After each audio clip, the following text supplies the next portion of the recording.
Moin Zen everyone and welcome to another new episode of the Teja Podcast.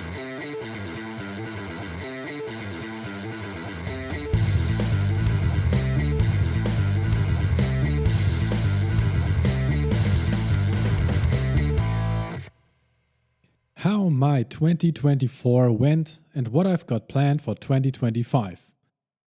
My favorite post and episode of the year.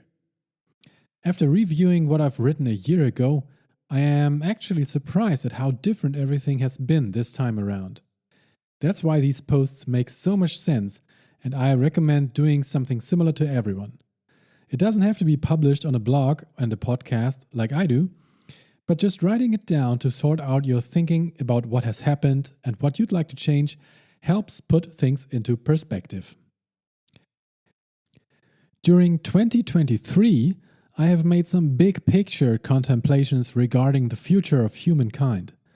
I have stated that I don't think the climate crisis can still be averted and that we should see if a focus on something else entirely could somehow save humankind because I believe it's worth saving. In the meantime, I have not nudged away from these positions, but it has been interesting for me to see that apparently I had the time and brain space to even think about these things. I did not have that luxury during 2024. It has been a much harder year for me, but also a year in which I achieved many things of which I'm proud. My focus this year was on family. Successes here are very hard to measure, especially since it's just so demanding in the day-to-day.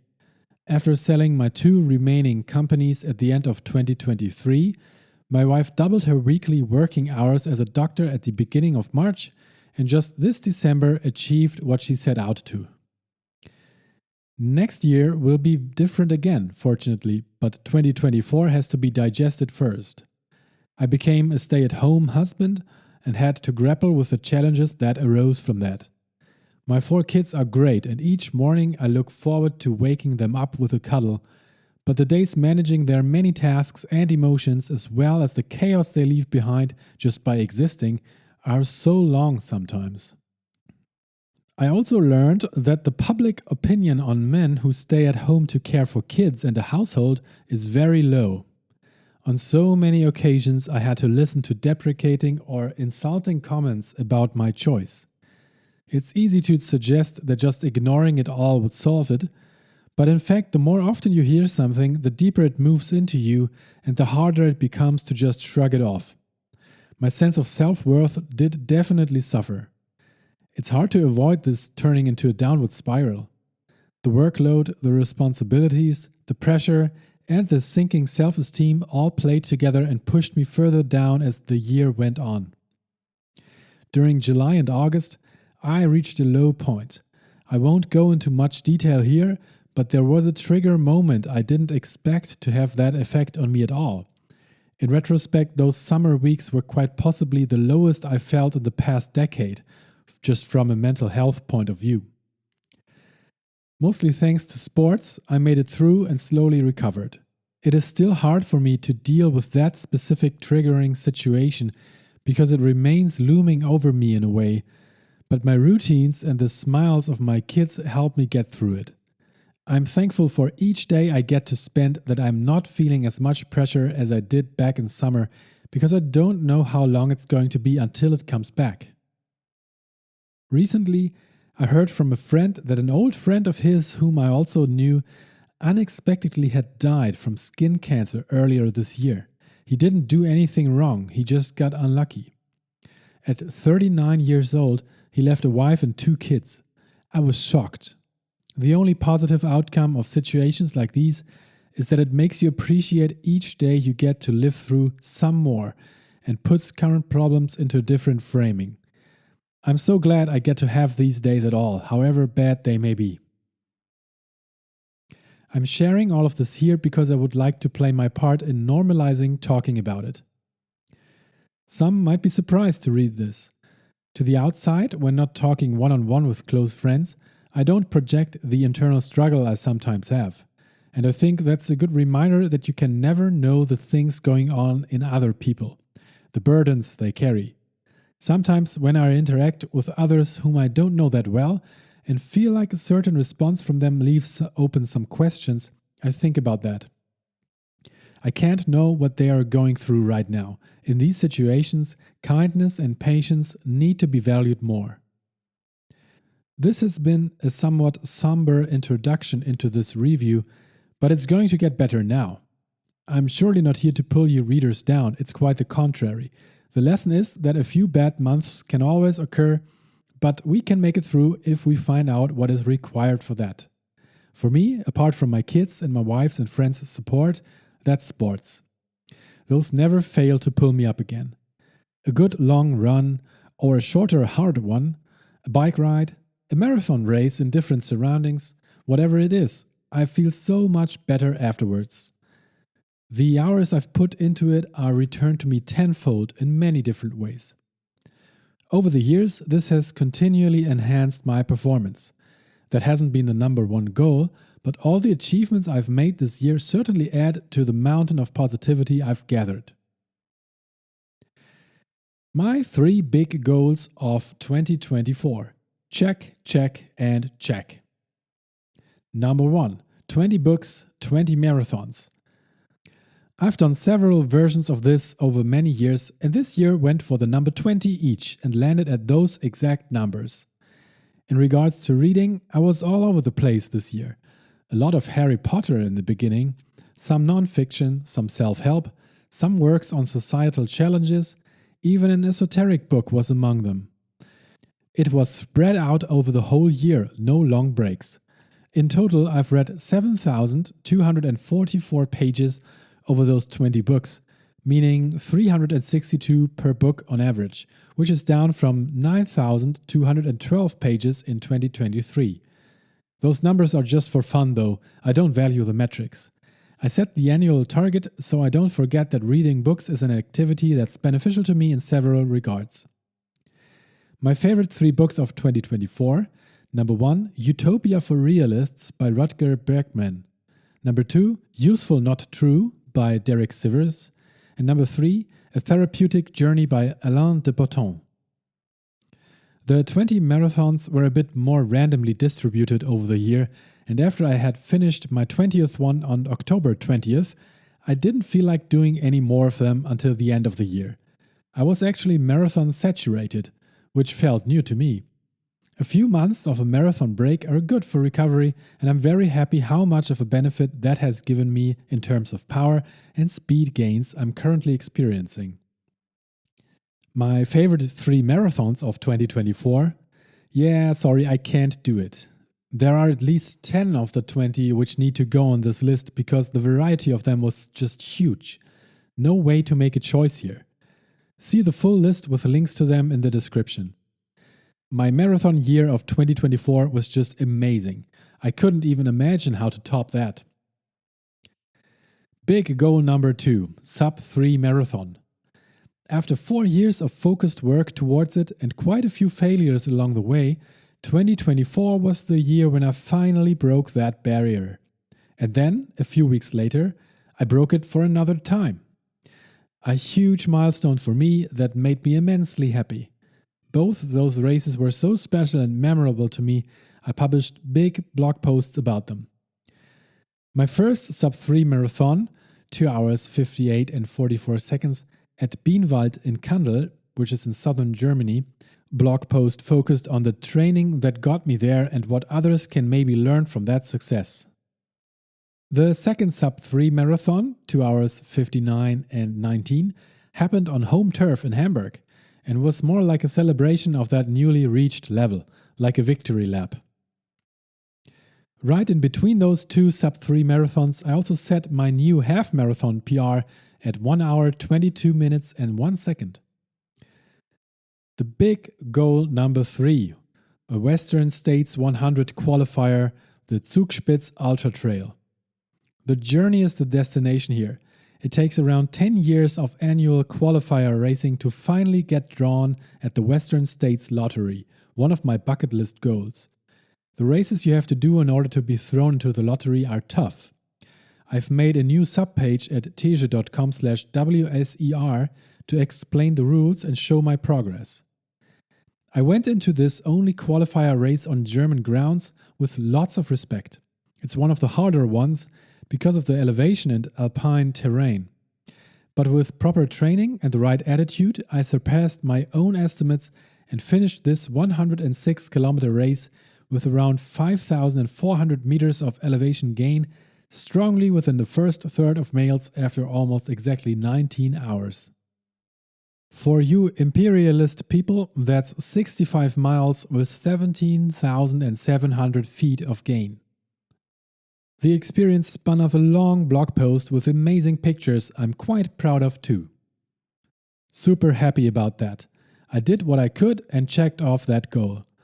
But a good finish doesn't help at the lottery. It's only the fact that you finished within the set time limit that counts.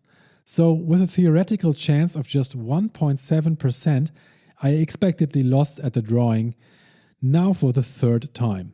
You can guess what goal I've set for 2025. 3 additional fun goals of 2024, mixed results. Number 1, a marathon race in all 16 federal states of Germany. I added the states of Mecklenburg-Vorpommern, Saarland, and Sachsen-Anhalt, bringing my count up to 15, missing only Brandenburg. That state is a tough one because there's not much of a running scene and only one proper race I know of, Spreewald Marathon. And that one collides with my favorite Hamburg Marathon almost every year. One day. Fun goal number 2, sub 3 on 1,000 meters. Getting below 3 minutes on 1,000 meters is tougher than it sounds like. Currently, I can hold that insane pace for only 20 to 30 seconds. It's 20 kilometers per hour or 12.4 miles per hour. This needs more focus than I previously estimated. Fun goal number 3, finish writing my beginner's marathon guide. Some good progress here, but since it's more of a bonus task for me, I didn't prioritize it this year. This annoys me because I think a lot of people would like to read it and could profit from it. Which is why I have booked a London workation week in January with a plan to focus on finishing it. Bucket list progress. I made a dedicated bucket list page on my website at teesche.com/future. Those are the things I would like to do at some point before I die, but not necessarily within the current year. In addition to adding 3 federal states to my bucket list item of completing marathons in all 16 German states, I finished another one of the World Marathon Majors, Chicago. It's been so great running in this amazing city. Although I wouldn't personally put it on the same level as Boston or New York City, I had a blast and was very happy I made the long trip there. I think the blog post turned out quite interesting too. You can find links to all of these things in the description of this podcast episode. The World Marathon Majors have just increased their number from 6 to 7, now including Sydney, Australia, which means in 2024 I moved up my progress from 4 out of 6 to 5 out of 7, a slight mathematical improvement. To give you a better overview, I've made a new subpage at teesche.com/majors to show my status and explain. The next big item crossed off on my bucket list has been to finish a marathon in less than 3 hours, which I've done twice as mentioned. In addition to those big goals, I've also ticked off 2 fun small ones this year. Those are trying water-only fasting for 24 hours, as well as learning how to juggle with 3 balls. On both of those, I've published a blog post explaining the experiences. Sports-wise, the year couldn't have been any better. I really had so much fun with all the different things I did. All the trips, the fun challenges, and last not least, spending so much time running with friends. Especially since it was a challenging year in other respects, running has really gotten me through it. For example, I ran a marathon with Jonas Deichmann and dozens of others during his amazing Challenge 120 world record. On that weekend, I helped my friend Matthias to achieve his dream of a finish at the Challenge Roth long-distance triathlon, the biggest and best race. And he did it. A few weeks later, Sophie invited some friends for my 40th birthday so we could run as many laps around our block as we wanted. Unsurprisingly, it turned out to become another marathon run. Another little source of positivity for me has been the complete rewrite and optimization I've done on my old little web tool, Speechbox. I've published a blog post on how that looked like in detail back in April. Since then, it has been a pleasure to once again interact with the growing number of paying subscribers and code some new features from time to time. I don't earn nearly enough to call this a job yet, but the income generated from it covers all the different monthly subscriptions I myself use, so I tell myself it's worth it. I have already linked to many of my own favorite posts of this year, such as the one detailing my successful training routine for the Sub-3 marathon, which by the way has become by far the most clicked on this page. Turns out many people would like to know how this works. I'm particularly proud of the Zugspitz Ultra Trail post, the one about Chicago Marathon 2024, but I also think that these 3 posts turned out pretty well. The first time I was an official marathon pacer helping people achieve their set goal times at a race, Flensburg Marathon. Streak running, I ran on every single day for 1,000 consecutive days and detailed the challenges and insights from it. And how I successfully quit smoking back in 2015. Talking about running at a school. This year in March, as well as in November, I had the honor to again get invited by CJD Gymnasium Braunschweig, a private school for gifted kids, to give talks about the positive effects of a lifestyle that heavily focuses on running and physical fitness in general. The teacher whose initiative it was to invite me, Karina Fesche, had met me through Strava and shares my love for sports. Her intensive philosophy classes for students in grades 12 and 13, right before finishing school, are often stacked with incredibly smart kids, and it's a blessing to be able to spend time with them when I go there. The questions they ask are so smart. And it always feels amazing to open up these promising minds to the world of ultra running in particular. They enjoy my stories about those 100k races in the mountains, sometimes with open mouths.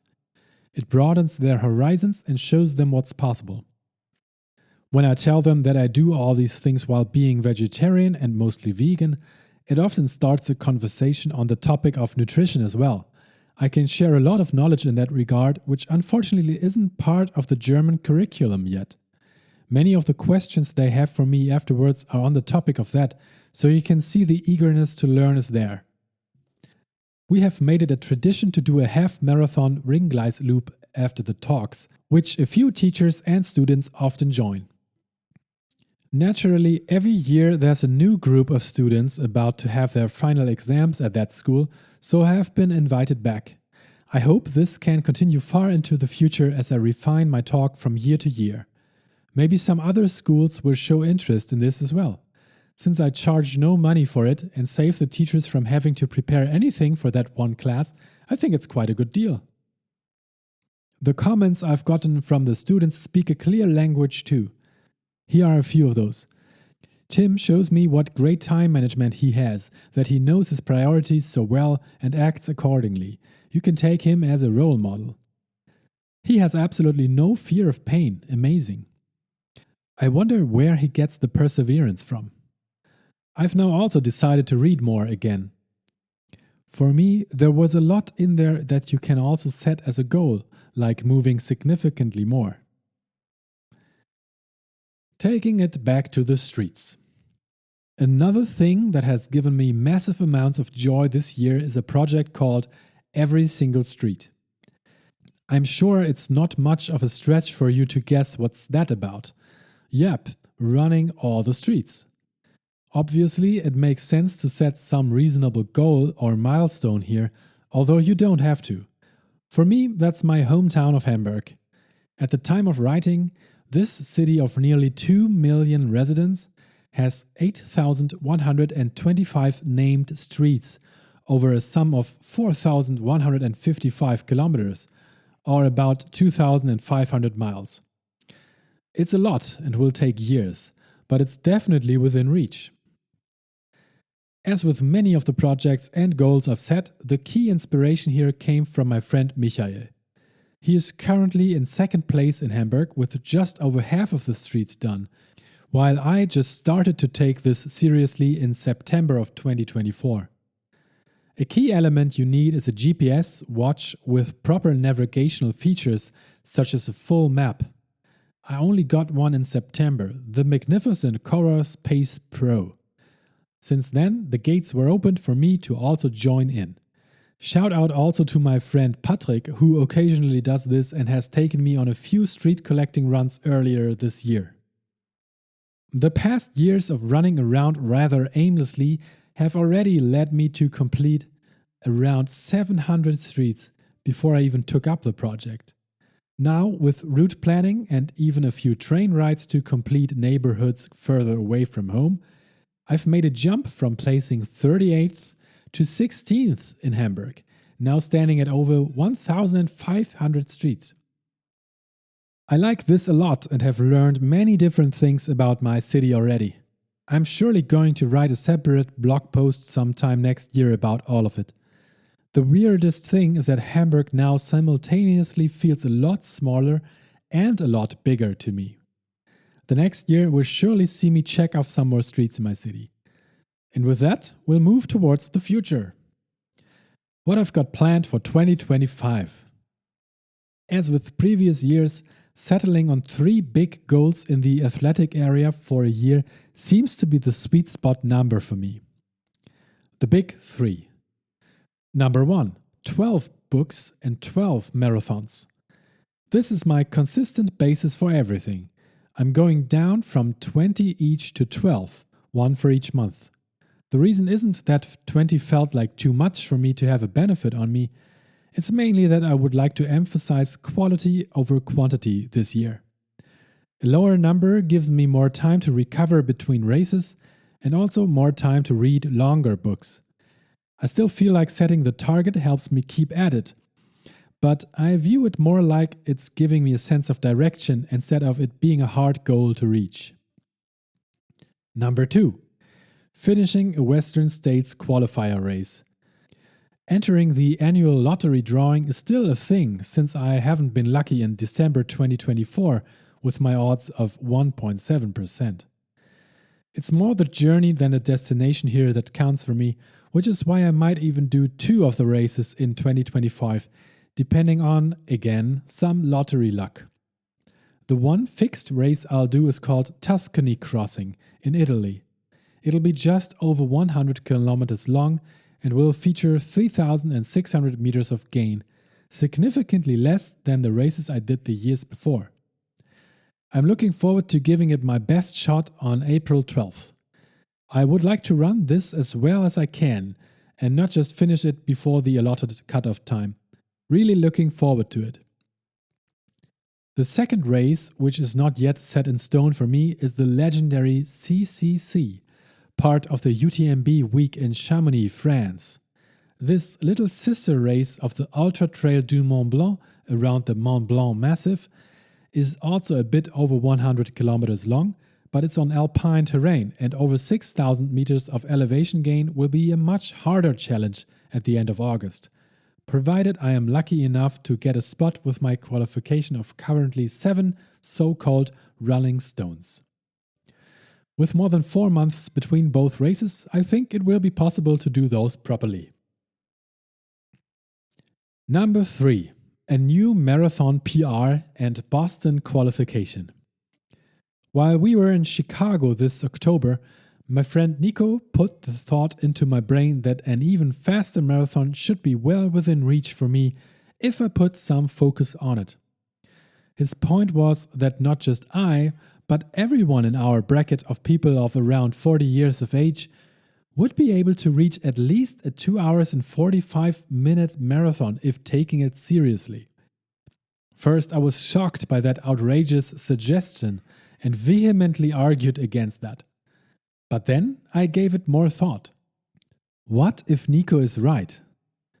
What if we all have that in us and just build up this mental wall with excuses that actually wouldn't hold up in reality? What if Kipchoge's phrase of "no human is limited" is actually not just a marketing gag? What's the smartest way to think about this? I choose to believe. After my 2 successful sub-3 races, I had shelved the topic at first, but especially the suggestion to once again make it to Boston lit a fire in me. How cool would that be? The qualification standards have become harder since I last got in, and so in order to qualify for 2026, I would need to run well under 3 hours and not just a comfy 3:10. It's hard to say what's necessary this time because the cutoff is set according to the number of people who make it under the hard cut, sorted by fastest first. My estimate, extrapolating from the years before, is that I will probably need to do a 2:55 in order to have a solid chance. Nico suggested to try and go for the maximum possible personal record, though. I thought about it. A progression of around 5% per year is considered not to jeopardize the body too much. If I subtract that from my current personal best of 2 hours 58 minutes and 44 seconds, I land at 2 hours 49 minutes and 47 seconds. Below 250. That sounded intriguing. Then I did some more maths with my friend ChatGPT and found out that this would mean an average pace of 4 minutes and 1 second per kilometer. Why not go for 4 minutes flat, was obviously my first reaction to that. So here we are, that's my goal. Running a marathon at an average pace of 4 minutes per kilometer. If your goals don't scare you, they're not big enough. I'm again going to Bienwald Marathon, this time held on March 9th, because it offers the perfect conditions for breaking a personal best. If the weather plays nicely and my current training goes well, I don't see why I shouldn't succeed. It just so happened that I found the perfect new coach and friend to help me along this ride, and that's Martin Grüning, a former pro with a personal best of 2 hours and 13. We started off old school with a classic test of my current maximum heart rate. It's 195. So far, the training is as challenging as it is promising, and I have gained a lot of speed in just a few weeks, surpassing even my own expectations. Martin's 15-week plan for me features a soft entry of 2 weeks and is then divided into 3 training blocks of 4 weeks each, with a tapering week added at the end. I'll write about it in more detail when I have completed the whole thing, including the race. Just in case something goes wrong immediately before or during that race, I have booked the flat and fast Barcelona Marathon for the weekend after that as a plan B. Either way, it will be great to go to Spain with my wife and experience that race too, as a serious second PR attempt or a victory lap. Those are my big main goals for 2025. The additional fun goals: the status of 15 of 16 federal German state marathons will probably stay at that for the upcoming year. Maybe in 2026 I'll get lucky with the timing, but there's naturally no rush. I've realized how much harder running a single kilometer in less than 3 minutes is, that I'm now convinced it requires real focus and a bunch of weeks of specific training for it. I won't be able to just do this in addition to everything else. It'll still be on my mind and I might give it a try, but I moved it down a few spots on my priority list. My marathon running starter's guide will hopefully make huge progress during my upcoming specific writing workation in London this January, and I would be surprised if it were to take more than a couple of months after that until the finished book appeared here on the website as a free download. Completing the World Marathon Majors. Now standing at 5 completed races, I would like to do the remaining ones as well. I had such a great time at the 5. Doing Berlin another time is also on my list. I would love that. Unfortunately, I lost at the Tokyo Marathon Lottery for 2025 as well as the Berlin one a few weeks ago. The new race in the major group is Sydney, Australia. A long journey, of course. I nevertheless put my name into the hat and will see those lottery results sometime in January. Maybe it will be another highlight for 2025, going to Down Under in August. Life is short. I'm trying to make most of it. Just adding a tiny side note here, I've also put a new bucket list item onto the list, and that's finishing a long distance triathlon in less than 10 hours. As with the fast marathons, I caught the bug after a bit of a break from it. The trip to Roth this previous summer helped a lot, and now my friend and training buddy Matthias and I have secured the tickets to go to Roth another time. We are using the planned deferral method to race in 2026, not 2025. This upcoming year is already full with conflicting events. I'm really looking forward to doing that epic race once more after a then nearly 10-year-long break. Stepping up my cycling game will be a big priority to reach that time goal, but that's a challenge I'm looking forward to. The daily habits. In the middle of 2022, I began building my own habit tracking tool. It started with saving a daily picture of myself and some simple input for logging my current mood at several points during the day. Through the Apple Health functionality, I later set up an automatic synchronization of some metrics to my database, such as my daily step count, my weight, which I measured most mornings with a Wi-Fi connected scale, and the time I am asleep per night tracked with an app. My mobile screen time and the time I spent at my desktop computer using apps in what I defined as the productive category also made it into the logbook via Apple's Screen Time feature and the Rescue Time app, respectively. My location and the current weather were next. Apart from these mostly automatically tracked metrics, I added some manual ones too, and those were my set daily habits. Up until the end of 2022, I had all of it dialed in nicely, so I was able to track the full year of 2023 and all I did during it, habit-wise. The list of habits had grown quite a bit, and on many days I successfully checked off most of them, if not all. You can see a good overview in my 2023-2024 blog post. I kept it going into 2024, but when that year turned out to be a lot more difficult than I had thought, culminating in the mentioned situation of critical overwhelm I found myself in at the end of July, I saw no other way than to rethink the manually tracked daily habits. Do they actually serve me and my well-being, most importantly on the mental side of things?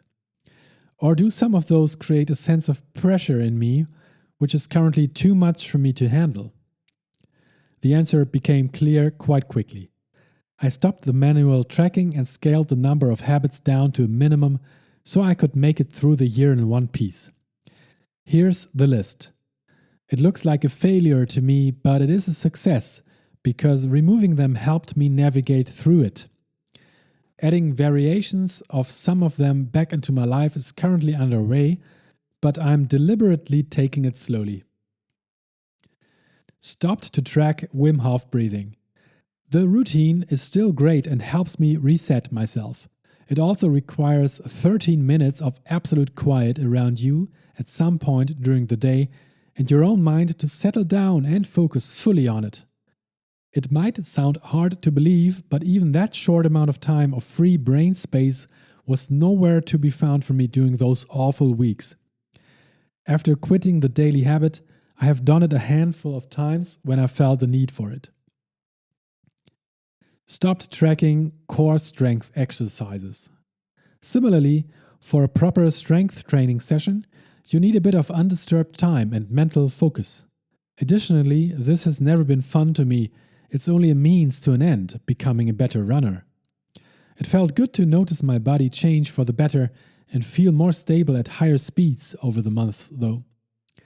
Currently, I'm doing 2 to 3 strength sessions per week, but only because I'm in the middle of a training block and the mental space is there. I'm grateful for that. Stopped tracking fully plant-based days. I took this quite seriously and tried to maximize the number of days on which I went fully plant-based. On more than half of the days, I succeeded. And while the ethical and environmental arguments are still correct and highly valued, I become increasingly unsure if the nutritional argument is best too. Looking closely at what you eat is definitely smart, and the value of some animal products can't be denied. It's also very important to me what I feed my kids, and it's a fact that the still unusual vegan diet is tough to get perfectly right for kids, from a nutritional aspect. Especially if you've got 4 kids with differing tastes. So my main reason to move away and go back to vegetarianism with some fish is just practicality. Many of the meals I make are still fully consisting of plants because those happen to taste great and are full of nutrients. Stopped tracking mobile screen time under 60 minutes. I'll be honest, I enjoy the escapism that the occasional doom scrolling offers. It's clear it's bad, but it feels good in the moment. The dopamine hit you get with a slightly interesting post on social media sometimes just hits the spot and takes you out of dire thought patterns. So I decided to not be as hard on myself with the limits as I used to, in order to cope with the tough situations at times. I have a general feeling of guilt that I am on the phone too much, but tackling that problem will have to wait a little longer. This is probably the habit I'm most likely to reinstate, though. Stopped tracking bedtime before 9:30 p.m. Getting enough sleep is clearly the base for everything. Going back to that summer phase, sleep just wasn't an option for too many days. And not being able to hit that goal was an additional drain on my state of mind. Since the situation has stabilized, I often hit that goal of being in bed at 9:30 just naturally. On those especially draining days, I sometimes collapse in bed even earlier, reminding myself how great that is for my body and mind. Stopped tracking avoiding alcohol strictly. As with screen time and a late bedtime, the bad impact alcohol has on our bodies is well documented. Mostly it's a cost-benefit analysis here. While the cost didn't seem that large for a long time, the benefit of having a fun evening with friends easily outweighed it. This has shifted for me, and especially since I'm taking running more seriously, the negative impact that alcohol has on that has become more noticeable. That being said, under special circumstances, with special people and very special drinks, I have decided to sometimes make an excuse from the rule. This has happened probably once quarterly, and I'm okay with that. During the 4th Munich Breweries Ultra in 2024, I went fully non-alcoholic, but I'm rethinking that for the upcoming 5th edition of the MBU on May 31st. Please sign up, you can find a link in the description. This is going to be amazing. I can't promise anything weather-wise though, but even 2024's pouring rain couldn't break our spirits. Stopped tracking of not buying unnecessary stuff. I feel like tracking this on a daily basis for over a year has helped me enough to ingrain it into my behavior. Now that I've stopped tracking it, I still haven't become a shopaholic. I started tracking it because I felt like I was buying too much random stuff on Amazon, which added just marginal value to my life, and wanted to reduce that. That reduction happened, and my current level of spending is fine, so I feel like it's been a success. The daily habits that stayed. The list is very short now, and that feels good. The most important thing to me is my daily run. It's the one thing I can do each day that never feels like a nuisance and always lifts my mood. I'm so glad I have running. It's a true gift. My love of running has increased over the years, and that trend hasn't stopped in 2024. I'm excited to see where this will lead. For now, I couldn't be any happier with having found this hobby, which has no downsides. Finding new ways to add variation, such as the Every Single Street project, make it even better than it already is. The beautiful mountain races, the trips to the odd city marathon, the slow buddy runs, the tough training blocks, I love it all. That's probably also the reason that I broke 5,000 kilometers in 2024 for the first time ever. That's 13.6 per day on average, 3,106 miles and 8.5 miles per day.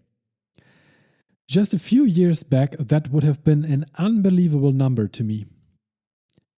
The only other two things I do every day are taking a photo to visualize my own gradual decline over the years and solve the New York Times Wordle game each morning during coffee to get the aging brain going.